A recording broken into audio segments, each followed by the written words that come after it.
یہ پہلی round table conference تھی، انشاءاللہ دوسری راؤنڈ میں ہوگی اور بھی، لیکن اس راؤنڈ ٹیبل کانفرنس میں اتنی ویری ڈسپلن کے 24 آرگنائزیشنز تھیں۔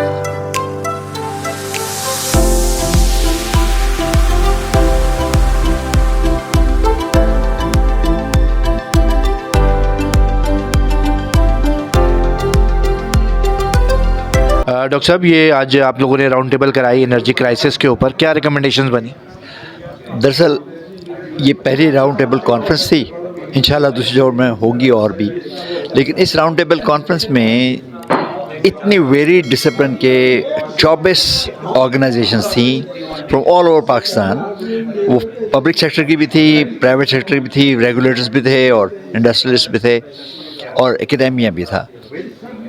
سبوں نے اپنے بہت اچھے ویو پوائنٹ دیے، اور 2 گھنٹے کی اس کانفرنس میں جو چیزیں نکل آئی ہیں وہ ہے، سب سے امپورٹنٹ ہے پالیسی اگر ہماری ٹھیک ہو گئی تو ہر چیز ٹھیک ہو جائے گی۔ پالیسی اگر ہماری لانگ ٹرم کے لیے رہی، یا دیٹ مینس کہ ایک سال کے لیے نہ ہو، ایک مہینے کے لیے نہ ہو، ایک آئٹم کے لیے نہ ہو، پاکستان کے لیے ہو اور پاکستان فرسٹ ہو، تو پھر تو چلے گی۔ اگر ہم نے پالیسی ایسی بنائی جو کسی ایک پریشر گروپ کے لیے ہے، جیسا آئل سیکٹر کے لیے، گیس سیکٹر کے لیے، LNG سیکٹر کے لیے، تو پھر تو ہم اچھی بات نہیں کر رہے۔ ہم ہولسٹک پالیسی پہ بہت زور تھا۔ 90% لوگوں نے کہا کہ جی ایک ہولسٹک پالیسی ہونی چاہیے جو لانگ ٹرم کی ہونی چاہیے، جو امپلیمنٹیبل ہونی چاہیے، جس پہ خوب سیر حاصل بحث پہلے ہو، انڈیجنس ریسورسز پہ زور ہو، ہمیں ان ٹیکنالوجیز پہ نہیں آنا چاہیے جو دنیا ریجیکٹ کر رہی ہے، جیسا کول ہے وہ اس پہ ہمیں دے رہے ہیں، سستے کر کے دے رہے ہیں، ہمیں وہ چیزیں دے رہے ہیں، LNG لے لو، اب لے لو، یہ کر لو۔ وہ کہہ رہے ہیں 2030 میں پاکستان کی گیس ختم ہو جائے گی، اب دوسروں سے لے کے آئیں گے، دوسروں پہ ڈپینڈنٹ ہو جائیں گے۔ تو ہمیں ابھی سے ہی اس سب چیز کو چھوڑ دینا چاہیے اور سولر اور ونڈ بایو انرجی پہ آ جانا چاہیے جو ہماری اپنی ہے، جس پہ ہم خود ڈپینڈ کرتے ہیں، بجائے اس کے کہ ہم باہر والوں پہ ڈپینڈ کریں۔ اگر ہم نے یہ کر لیا اور ہم نے ہماری اس پاکستان اکیڈمی آف انجینئرنگ کی اس ایکسرسائز سے ہم نے بہت سارے مزید پوائنٹس نکالے، تو ہم انشاءاللہ کچھ اچھی چیزیں نکالیں گے۔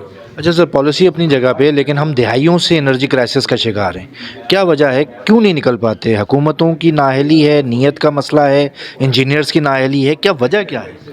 بہت مشکل سوال ہے بھائی، اس کا جواب ایک سیٹنگ میں نہیں ہو سکتا، لیکن ہر پوائنٹ پہ ہم فیل ہو گئے۔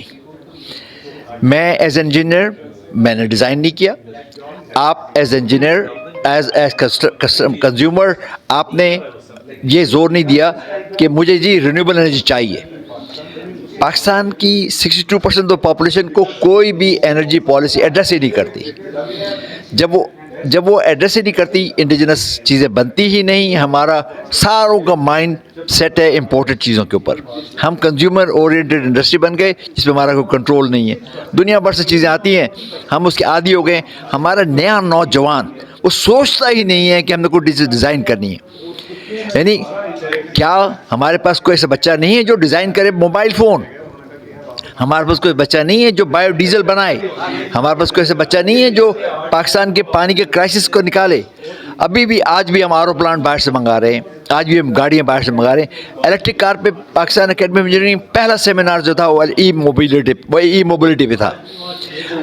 10 سال ہو گئے، اگر وہ ریکمنڈیشن مانتے آج ہم اپنی گاڑی بنا رہے ہوتے۔ لیکن آج بھی کیا ہم اپنی گاڑی نہیں بنا سکتے؟ الیکٹرک وہیکل میں کیا چیز ہے؟ موٹر لگانی ہے، گیئر لگانی ہے، دیٹس آل، نتھنگ نیو۔ لیکن ہم ڈیفیٹڈ مینٹیلٹی والے لوگ ہیں، اب ہم کچھ نہیں کر سکتے۔ میری آپ جوانوں سے خاص طور پہ، جوان انجینئر سے اور زیادہ طور پہ، please design things your self. ہمیں انڈیجنسلی اپنی چیزیں ڈیزائن کرنی چاہیے، وہ بنانی چاہیے۔ لو کاسٹ بھی ہوگی، پاکستان کا پیسہ پاکستان میں اکانومی میں سرکولیٹ کرے گا اور اکانومی ڈیولپ ہوگی۔ Thank you very much sir.